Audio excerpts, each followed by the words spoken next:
Introduction to Web Programming CSS Part 1. So now we are talking about the third component of web development, cascading style sheets, CSS.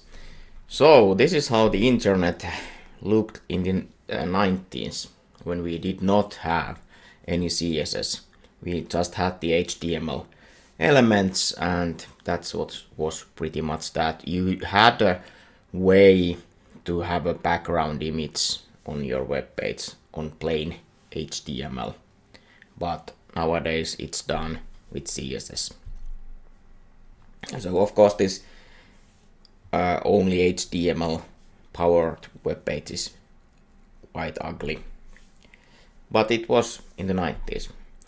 But now we are talking about content formatting and layouting, and these are the things that we are building with cascading style sheets. Short history. The first suggestions for creating CSS were already presented in 1994, and the first recommendation CSS1 was published in 1996. There were problems in the first recommendation, so quite soon the next year there was already CSS version 2. And in Internet Explorer 3 and 4 there were already some support for CSS, but it pretty much took several years, and around year 2000 the browsers support basic box model of CSS. And still Internet Explorer 6, which was released in 2001, I think, with Windows XP, it still has several issues with CSS, so it was nothing but perfect. But nowadays, of course, these CSS level 1 and level 2 are fully supported, and CSS 3, which is the next thing, is also quite a lot supported. So CSS 3 was already started, the development was started in 1998, but it is still under development. So we are still getting new versions and new features. It's in a way it's something like a rolling release. And all the browsers nowadays support all the CSS 3 elements and features that are majorly in use. There is a website, caniuse.com. You can use that to get the information what browsers support some HTML element or CSS style or thing like that. Very useful website. The main idea of CSS.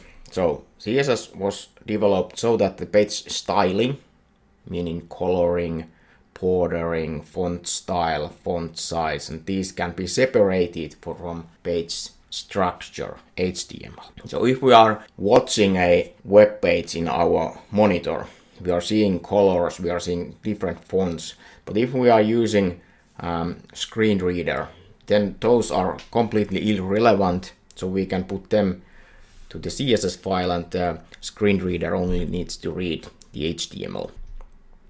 So each element does not need separate styling, but there can be a set of style templates that can be applied to many elements. So we are defining rules, and based on these rules, browsers show us the layout as the developer has wanted. In the 90s, it was a terrible mess. All things had to be done in HTML. There were tags, for example, font, which was horrible. So if you wanted to get a green text, all the text that you wanted to get green had to be inside a font element. So basically every paragraph was inside a font element, which was completely disaster. Then when we are using CSS, there are 3 ways to use it.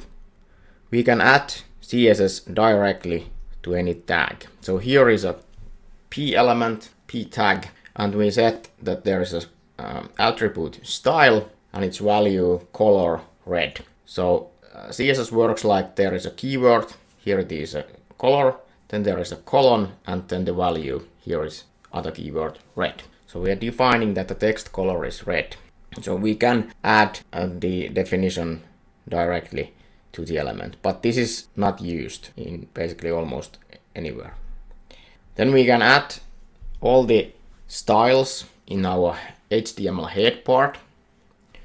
So there is a style tag, and inside that style tag there are all the definitions. We can define that all the P elements have color red, so the text is red. This is also something that we are not using because the size of CSS file can easily be several hundreds, even thousands of lines of code. So it would be not that readable if it would be in the head part of the HTML5.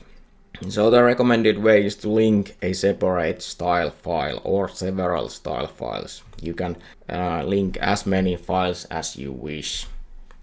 So in the head part of the HTML page we just link a style sheet. We tell it's a style sheet, and then there is this href referring to the actual file, in this case styles.css. And then in the styles.css we can define all the definitions we want to get for the HTML elements.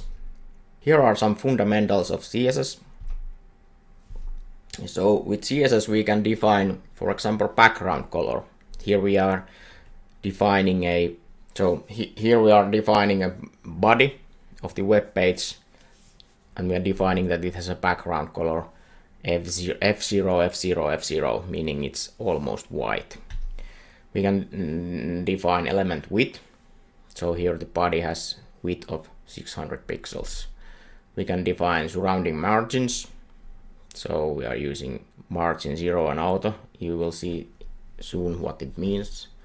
We can define font, size, family, style, weight, all these things. We can define element color, meaning that the text color can be red, green, or anything else. Border color can be something, and background color, all these kind of things. Text highlighting is possible. So usually the links have the underlining, but we can remove it if we want it. In CSS, the comments are this /* stylish. So let's start with the color.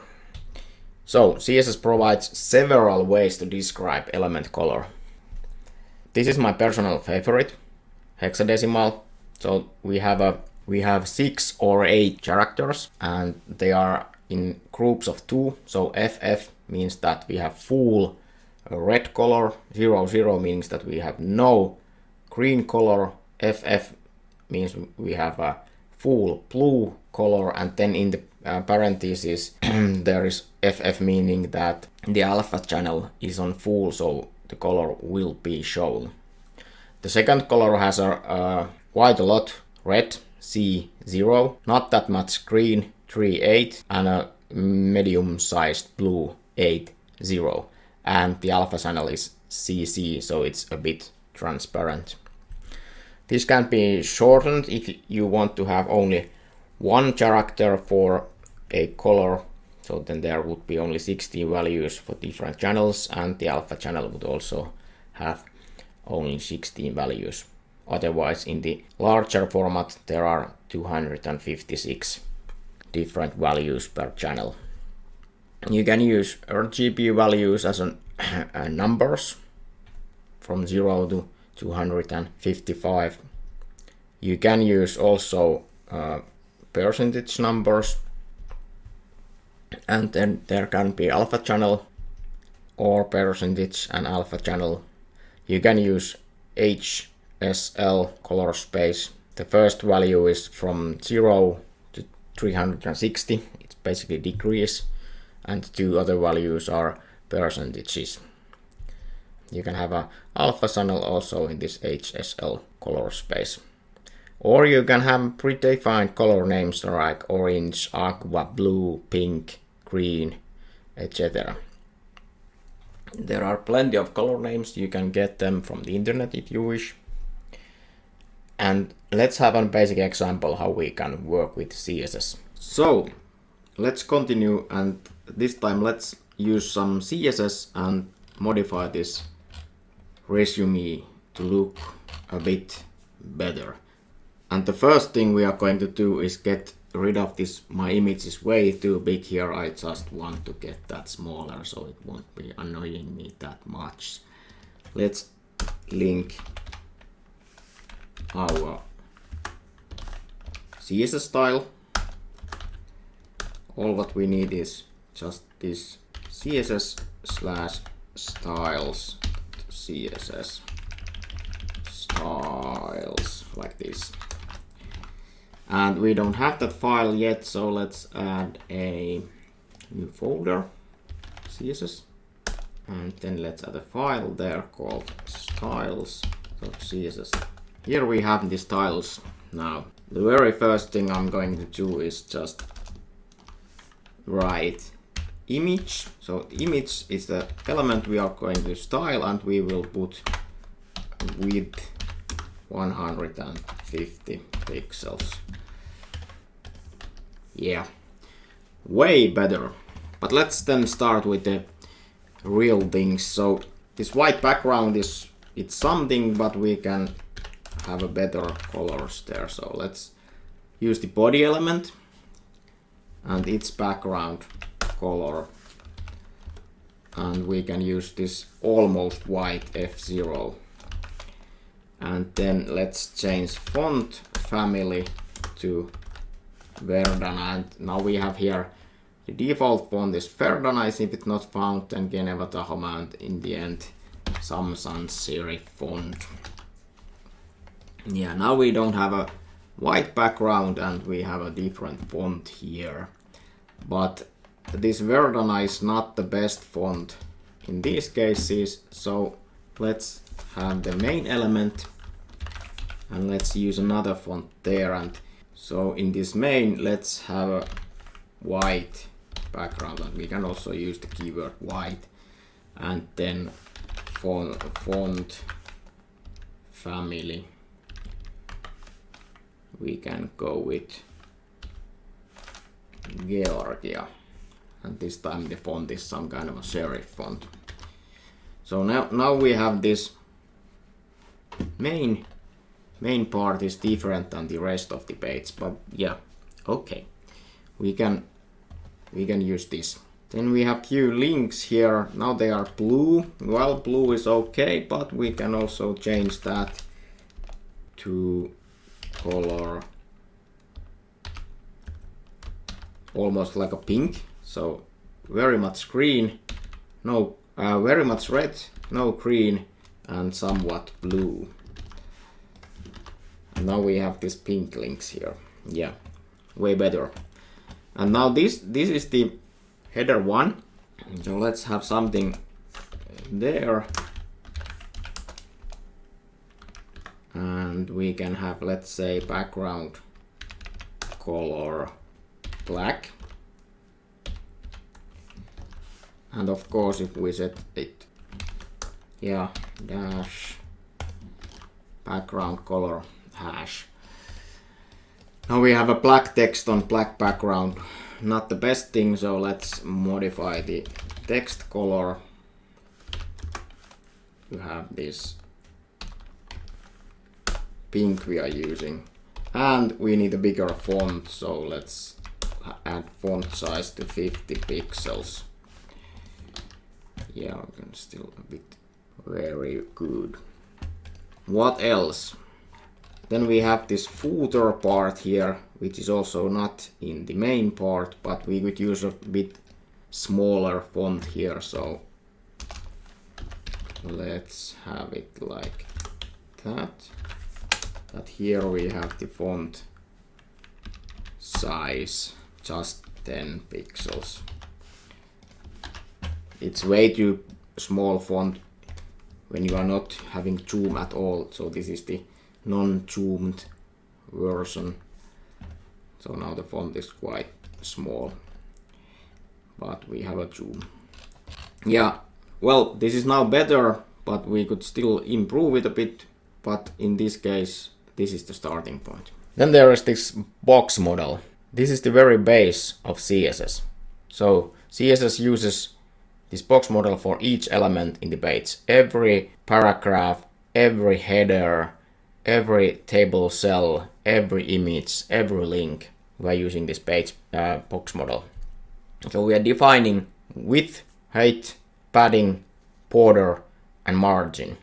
and they can be set for each element, and also these last three options for each border separately if necessary. So we can have a border on the left and right side, but not on the top and bottom if we wish. We can have padding only on top side, we can have margin only on the right side or something like that, if we wish. By default, width and height values are defined so that they only mean this element content area, not including padding or border.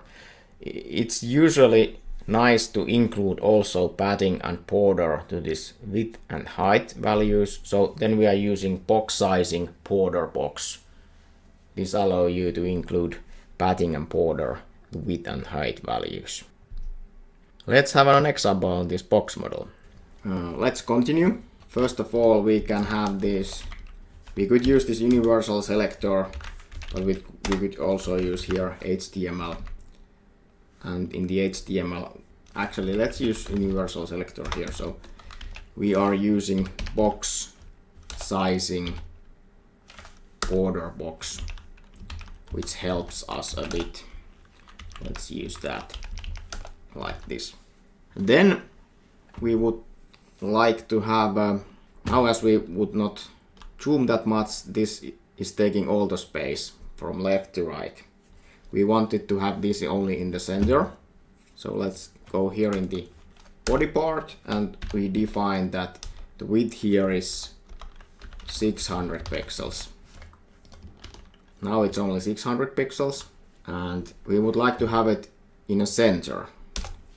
So let's put margin 0 auto. So this makes it center. So now there are no margins in the top and bottom, but in the left and right we are using automatic settings, so it's divided in two. So now this is almost working right now. Then in the main, let's add a bit padding, 10 pixels, like this. Okay, now there is empty space. And now we can go here. If we go inspect element and we get elements, there are also these styles. And these are the styles I have now inputted, but then there are also some styles that come from as a default in the browser. And some are inherited from body. What element I'm checking? Main element. So it inherits something from the body and it overrides. From in the body we said the font family is Verdana, but then in the main we override that one, so it's overwritten here. This computed tab shows all the set attributes, CSS features. The box model is here. So for example, let's take this H2 work history. So this is the element, it's 580 pixels wide and 27 pixels tall. There is no padding, there is no border, and then there are some margin. So we are working with this H2. So maybe we could add some padding. Let's add padding here, 300 pixels. Now it moved here. So you can do things like that. And then we could also change these margins, 500 pixels here, so then there's a lot of margins if we wish. We can refresh and get back to the default values we have set here. Okay, what else? Header. We have done nothing to this header. Let's do something there. Let's give also the header background color white. Now it's the same color, but you can see that there is a bit grayish part. So there is this not that padding, but this header has this H1, which has the margin here in the bottom. So let's get rid of that. So here we set H1 and we can just set that margin is 0. Then there is no margin. Now it's not taking any additional space, and this link, our menu bar, is just above the H1.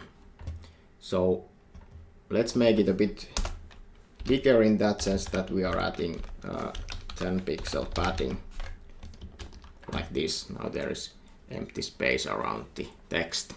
And this header could use font family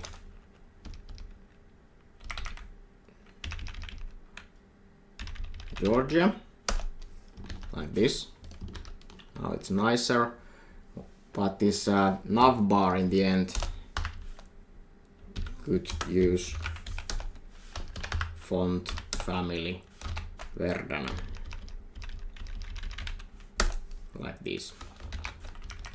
And we must have those semicolons there, otherwise this will break down. Okay, and then let's add some padding also to this nav element. Now there is space around it. Good. So how is this working here, this box model? Let's just check that we have this h1 here, and if we would give it a width 650 pixels, what do we get out of that? Now it's a bit larger, it goes outside this box which we defined is 600 pixels. But this is how CSS works. If the element is too wide, then it's just written out of the box. If we are just defining these very fixed values, we are not usually defining like this, but in this demonstration we are defining very fixed values. And we can get rid of that, we don't need that. But then we could have border 20 pixels dotted and have a color this pinkish. Now there are dots over, so now we have a border here. Border and padding, and then the element itself, and the margin we don't have. And we could use dashed, for example, if we would like to. It's still quite ugly. There are like groove. Yeah. Well, I'm not saying that these would be nice, but you have the option to build like this. Let's comment it out. We are fine with this one. The features of the box model. For example, the border feature can be set with different syntaxes. We have a border bottom color, and this is only defining the color for the bottom edge. We can use border bottom style groove, defined only to the one part of the border. Then we can define its width, 1 pixel, its line thickness. Or we can combine these, so we're defining border bottom and its thickness, style, and color. We can define the color for all the borders and the style to all the edges, width, thickness for all edges. And if we use this border colon 10 pixel dashed black, all formatting is then defined for all the edges. And of course we can use these similar things for all the parts, top left and right sides. This is only, in this example we are mainly working with the bottom part. And this was the border, but then the padding and margin thickness can also be adjusted. So then there is only one value, not 3. Now we have already met several different units like pixels and persons. We have two styles of measurements in use. Absolute pixels. So it's based on the screen size, how many pixels is one element. Then we can use points, which is 1 of 72th inch, which is pretty much useless, but this kind of measurements exist. Similarly, we have pica, which is 12 points, absolutely useless. We have inches, centimeters, and millimeters. Not quite useful. Then we have relative measures, so EM. This is the relative size compared to element font size, and it is always increasing if we have elements inside elements and things like that. Then we have EX, which is a relative size compared to element font small x character size. Pretty much useless. REM, relative size compared to the root element font size. This is quite useful. If we define that our root element, our HTML element has, let's say, font size 10 pixels, then we can define everything based on that, which is in many cases very useful. We have a percentual size, yeah, it is used also, and then there are these CH, VW, VH, VMin, VMax. They are used but not that often. This VW means that it's VF port width, VH means viewport height, and things like that. They are useful but not in everyday use. And important note is that you can use negative values. So for example, we can have a element that has a, for example, the left margin is minus 15 pixels or 50 pixels, then the element is moved to the left. And how we set these styles to specific elements. So we can define styles to H1, for example, then the all H1 elements would be, let's say, green. But if we want to color only one, what should we do? Or only some of the P elements. We can create style classes with a name that starts with a dot. So this is using this class. So we have a HTML element that has a class of VIP, and then we can define in CSS that this VIP class has a background color of reddish. Similarly, we can create ID specific styling. So there is a site title. We make that the font size is 3 EM, and then if the H1 element has an ID site title, then that element will have bigger font. This is very useful. We can have a different combination. We can have a HTML element that is using various classes, then they will use all the CSS code found from those classes, and that's very useful. Then we have inline and block elements, which is also very important in CSS. So in practice, all HTML elements get inline or block values for CSS display property, display block. And browsers define this by default. And the default is that, for example, paragraphs, headers, and diffs are default blocks, meaning that they go above and below each other, not side by side. They are taking all this space, and then the next element is starting below the element.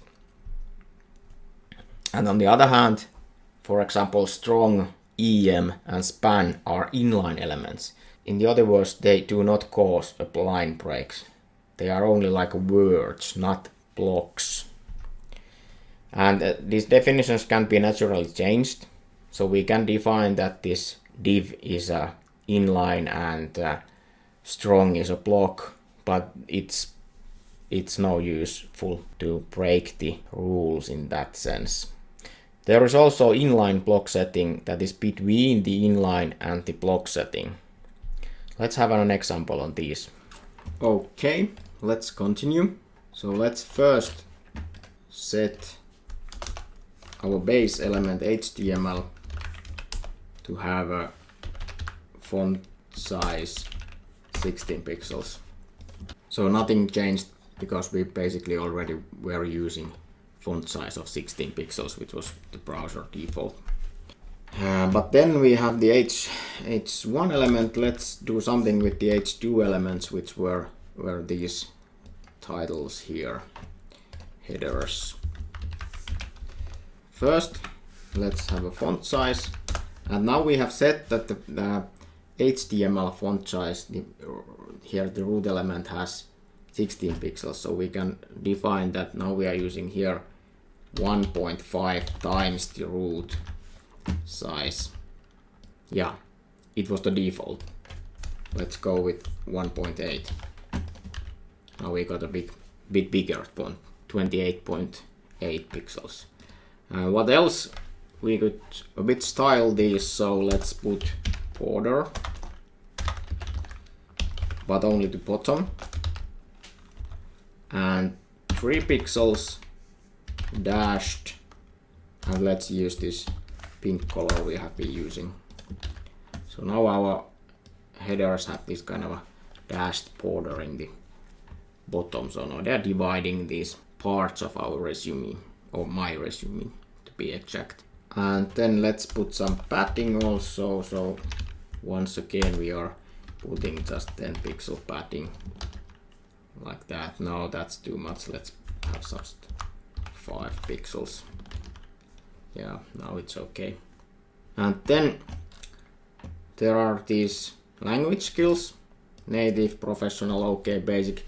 Let's just define few classes for these. So first let's write class called proof, and here we can use background color of some kind of a green color, so 00 FF00. This is red, but it's way too bright, so let's have a alpha channel there, so it's not that bright anymore. And we will have a also classes for OK and basic, and here the color will be yellow, and here it will be orange, like this. And now we can go back to the index page and add those classes here. So span class good,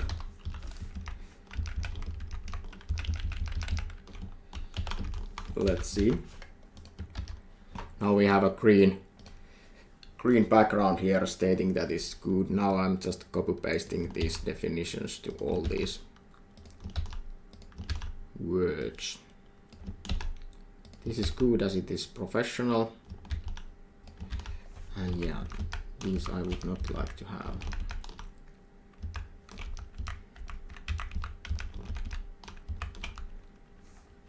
Like this, so that is good, this is okay, and this is just basic. So we are using different classes here, and now they are giving different backgrounds to these words. We could also set for ID, and we have this note, or do we have a note here? Leave a note, let's have this an ID called note. So then we have this ID note, and to that we can just set margin left -2 rem. So now this is outside of the, so we have basically the resume, and then we have just note here that is outside of the box. So oh no, this header for this node, and it looks awful as the color is not the same, so let's give it a background color of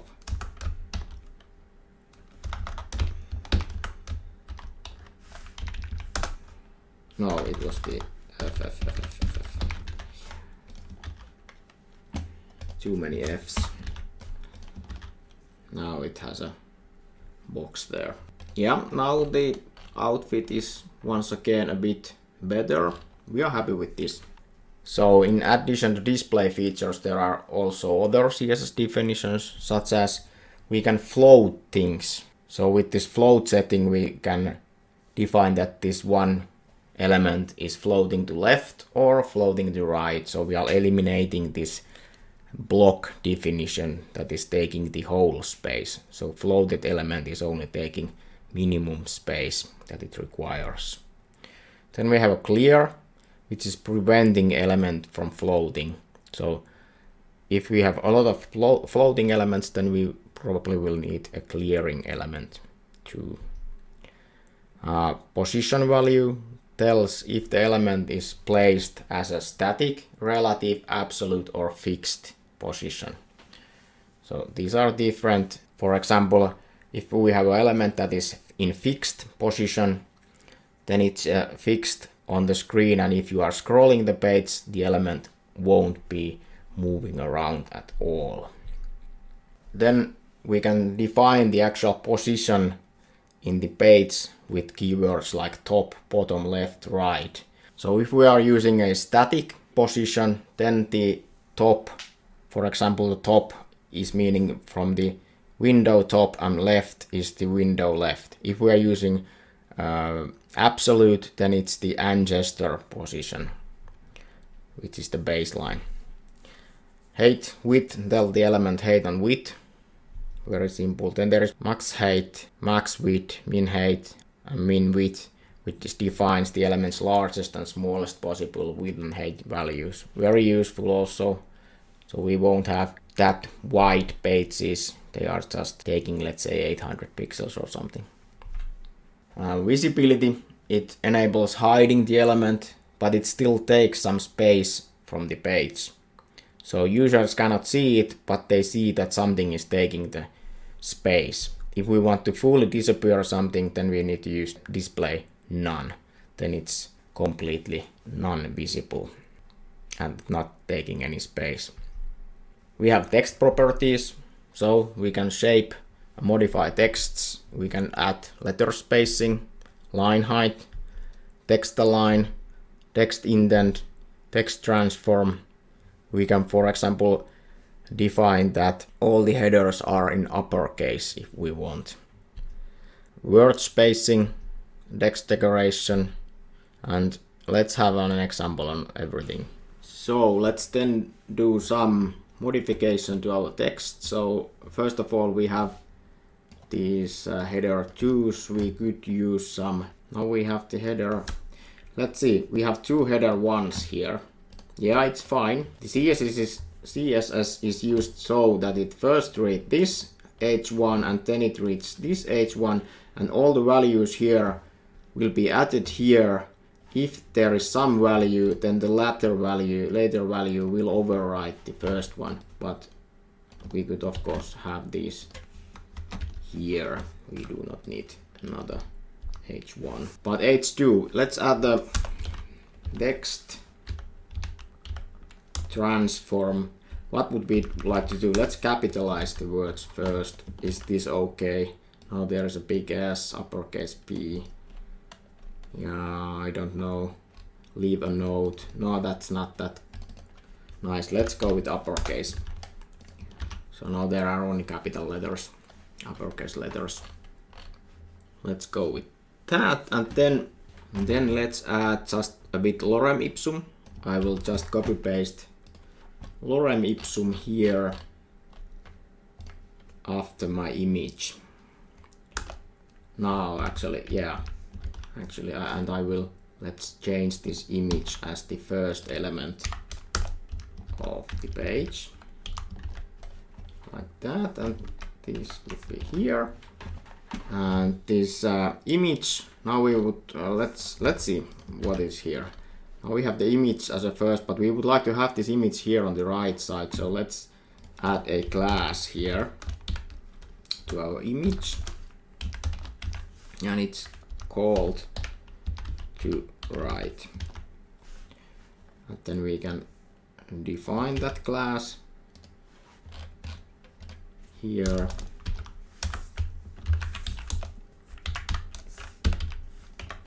So we are floating the image to the right like this, and we are, let's see, now it's floated to the right, but the text can reach the image in some cases. So let's add some padding there. 10 pixels, is it enough or is it too much? Yeah, it's fine. Now as the padding was inside the box, then the image shrank a bit. We can have a, let's say 5 pixels, so now the image is a bit larger. I'm not very fond of seeing my own image there, but it's my CV, so it's there. And now this text is not aligned to the right side. Let's see what could we do for that. So we have this text align, so we could put it as center. Is this nice? Usually it is not. Definitely not. We do not want to have like this. So this left was better, but we could also use justify, which is now aligning both ends. And if the paragraph is not that long, then it's not doing it, widen it to the whole screen. So now this resume of mine is, let's say it's better than it was without CSS, but I'm not saying it's the best one. One thing we can still do is that we had this node, here we are going left, and then we have set that the body has width of 600 pixels, so it's not responsive or adaptive at all. Let's set that this is the maximum width. Now it's better. It's still not responsive, but it's at least it's adaptive. And yes, this is not good as the lib node is going off screen, but we will learn to fix that in the future. If we still check one more thing, is this block inline elements. So now we have these span elements here. We have defined the colors here. What if we could set that this is display block? Now we are setting that this is not inline, it's block. And now these are taking space from left to the right. And we could set some height there. 50 pixels, no, 3 rem, that's probably okay. And yeah, now they are bigger. But then there are these two other things. Let's put some height there. No, it does not work because an inline element does not have the value of height. But we can get rid of this error if we are using display inline block. Now it has the height, but it's not going this wide. So here we have a block, inline block, and inline element. So this is the difference. So block element is taking a lot of space, and you can define its width and height. Then there is an inline element, and you can still define the width and inline block, and you can still define the height and width, and it's not taking the whole space automatically. And then there's an inline element, and you cannot define its size in that sense. Let's stop here, and we can actually comment these things out as these are not relevant to my resume styling. So as a conclusion, what did we learn? Structure with HTML, format with CSS. That's the thing. CSS provides several different ways to format elements. CSS is developing still, and using the latest features can cause compatibility risks. So check this can I use to check that if you are using a feature, is it supported by every browser? Is it supported by Safari in iOS, or is it supported by Edge on the desktop and every other browser too? And you can get some ideas what is CSS by checking this Zen Garden. You can get it from csszengarden.com. This is already a bit old website, but there is a one content HTML, and then designers use only CSS to modify the page, and then it will look very different just by getting a new CSS definitions.